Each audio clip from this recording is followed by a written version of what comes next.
আমার কথা তো আপনারা সবসময় শোনেন, এবং কি কারণে আজকে আমি এখানে এসেছি আপনারা সবাই জানেন। আমার ডান দিকে যিনি রয়েছেন তার নাম হচ্ছে অসিত সরকার, আর বাঁ দিকে যিনি রয়েছেন তার নাম হচ্ছে গৌতম বর্মন। এবং কিভাবে তাদেরকে হেকেল করা বা হেনস্থা করা হয়েছে খালি বাংলায় কথা বলে বলে, সেটাও আপনারা জানেন যারা জেলায় দীর্ঘদিন ধরে সাংবাদিকতা করছেন। দুজনই দক্ষিণ দিনাজপুর জেলার বাসিন্দা, এবং প্রায় 7 মাস তারা বিনা কোনো কারণে মহারাষ্ট্রের ভিওয়ান্ডি পুলিশ জোর জবরদস্তি গায়ের জোরে তুলে নিয়ে গিয়ে ফরেনার্স অ্যাক্টে মামলা দিয়ে কোনো কথা না শুনে বাংলাদেশি বলে দাগিয়ে দিয়ে তাদের জেলে ঢুকিয়ে দিয়েছিল। তাদের জন্ম থেকে শুরু করে সবকিছুই বাংলায়, এবং দীর্ঘদিন ধরে আমরা আমাদের যতটুকু সামর্থ্য রয়েছে আমরা চেষ্টা করেছিলাম আইনত সাহায্য সহযোগিতা করে তাদেরকে কিভাবে ফেরত আনা যায়। কিন্তু আমাদের সাথে যোগাযোগ হয়েছিল প্রায় 3.5-4 মাস পরে, এবং 4 মাস পর থেকে আমরা এই কেসটা পার্সিউ করি, তাও আরো 3 মাস লেগে যায় তাদেরকে ফিরিয়ে আনতে। এবং গত ডিসেম্বর মাসের শেষের দিকে তারা এসে আমার সাথে দেখা করে।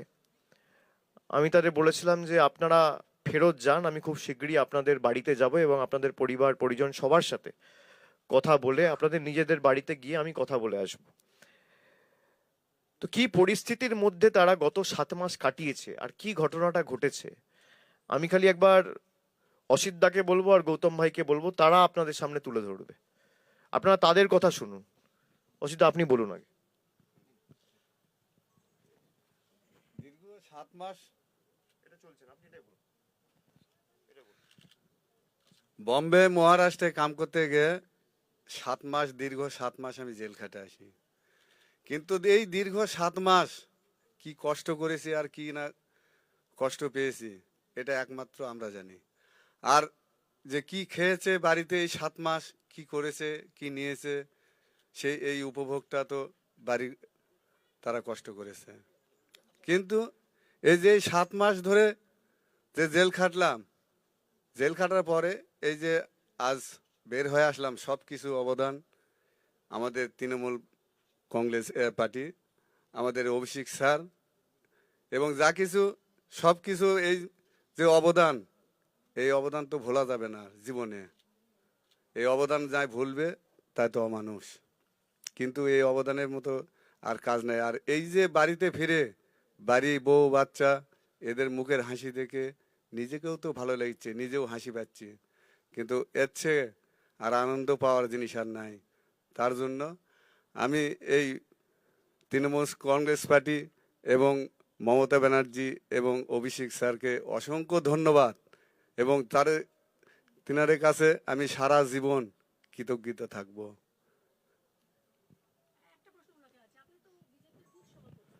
ইনি ইনি ইনি ইনি ইনি বলুক, তারপর আপনি প্রশ্ন করবেন।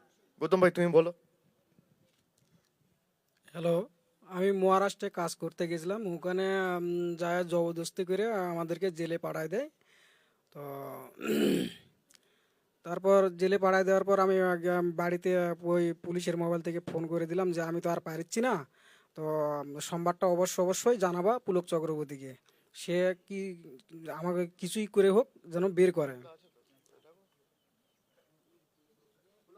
বলো বলো, তুমি বলো। তো আর আমি ফের একজন বিজেপির কর্মীও ছিলাম, সে হিসাবেও আমার কাজটা হয়নি।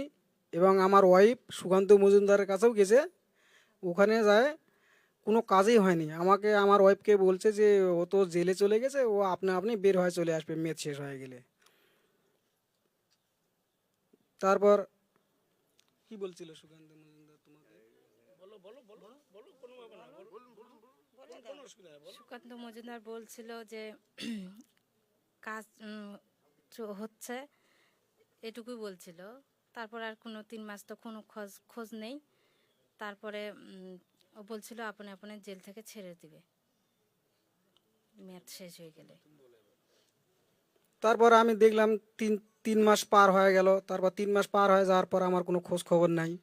তারপরে 3 মাস পার হয়ে যাওয়ার পর আমার মামু পুলক চক্রবর্তী ফের যোগাযোগ করে গোপেন সরকারের কাছে। গোপেন সরকার ফের অমরেশদার কাছে ফোন টোন করে এবং মমতা ব্যানার্জি প্লাস অভিষেক স্যার আমাদেরকে জেল থেকে সরানোর ব্যবস্থা করে।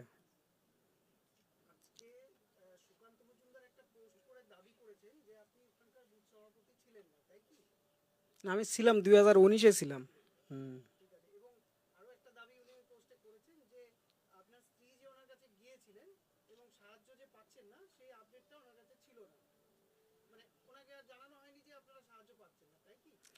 হ্যাঁ, আমরা তো বিজেপির থেকে কোনো সাহায্য পাইনি। তো যা সাহায্য করেছে আমাদেরকে তৃণমূল তরফ থেকে সাহায্য করেছে এবং তৃণমূল তরফ থেকে আমাদেরকে বাড়ির ব্যবস্থা খাওয়া দাওয়া যত আছে সব কিছু দিয়েছে বাড়িতে। প্লাস বিজেপির থেকে কোনো দিন আমার বাড়িতে যায়ওনি বা আমার সম্পর্কে কোনো দিন আলাপ আলোচনাও করেনি, কোনো খাবার খাদ্যও দেয়নি। এই পর্যন্ত।